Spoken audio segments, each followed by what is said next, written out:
এই মুহূর্তে ক্রিকেট বিশ্বের সবথেকে বড় খবর এটাই। 19শে জুলাই লর্ডসে ইংল্যান্ডের বিরুদ্ধে অনুষ্ঠিত হতে চলা তৃতীয় ও শেষ ওডিআই ম্যাচটি ভারতীয় দলের হয়ে রোহিত শর্মার শেষ ম্যাচ হতে পারে। জানা গেছে বিসিসিআই এর সিনিয়র নির্বাচক কমিটি তাকে জানিয়েছে যে ইংল্যান্ড সিরিজের পর তাকে নিয়ে আর এগোনোর পরিকল্পনা নেই তাদের। বন্ধুরা, এই খবরটি ব্রেক করেছেন সর্বভারতীয় নিউজ পেপার ইন্ডিয়ান এক্সপ্রেসের জার্নালিস্ট দেবেন্দ্র পান্ডে। আর এই দেবেন্দ্র পান্ডের খবর 10টার মধ্যে 9টি ঠিক হয় এবং তিনি খুব রোহিত ঘনিষ্ঠ বলেই সবাই জানে, তাই এই খবরটা আপনাদের জানাচ্ছি। তবে আপনাদের বলে রাখি, এই প্রতিবেদনটি বিভিন্ন সূত্রের দাবির ভিত্তিতে তিনি ব্রেক করেছেন। বিসিসিআই বা রোহিত শর্মার পক্ষ থেকে এ বিষয়ে আনুষ্ঠানিকভাবে কোনো ঘোষণা দেওয়া হয়নি। সূত্র উল্লেখ করে দেবেন্দ্র পান্ডে লিখেছেন, গত সপ্তাহে নির্বাচক কমিটি কোচ গৌতম গম্ভীরের উপস্থিতিতে রোহিত শর্মার সঙ্গে এই বিষয়ে আলোচনা করেছে। জানা গেছে নির্বাচকরা যশস্বী জয়সওয়ালের মতো তরুণ ক্রিকেটারদের সুযোগ দিতে চান, যিনি দীর্ঘদিন ধরে সুযোগের অপেক্ষায় রয়েছেন। একই সঙ্গে তারা স্পষ্ট করে দিয়েছেন যে 2027 সালের ওডিআই বিশ্বকাপের পরিকল্পনায় রোহিত শর্মার জন্য কোনো জায়গা দেখছে না।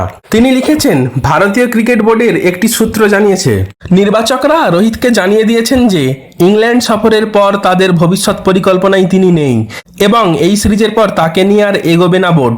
রোহিত অবশ্য খেলে যেতে চেয়েছিলেন, বিশেষ করে নিজের ফিটনেস নিয়ে অনেক কাজ করার পর।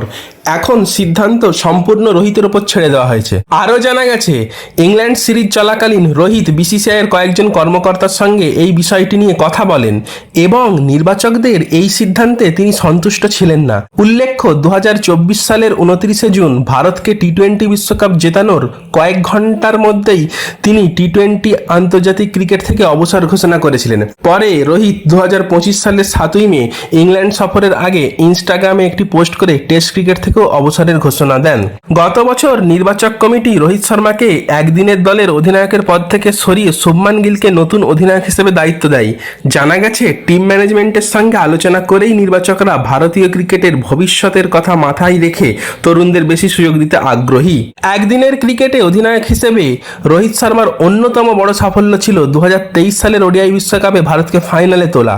সেই টুর্নামেন্টে তার নেতৃত্বে ভারতীয় দল শুরু থেকেই আক্রমণাত্মক ব্যাটিংয়ের নতুন ধারা তৈরি করেছিল।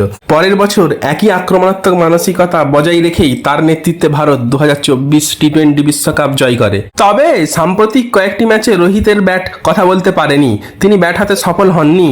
বৃহস্পতিবার কার্ডিফে তিনি 47 বলে মাত্র 26 রান করে আউট হন।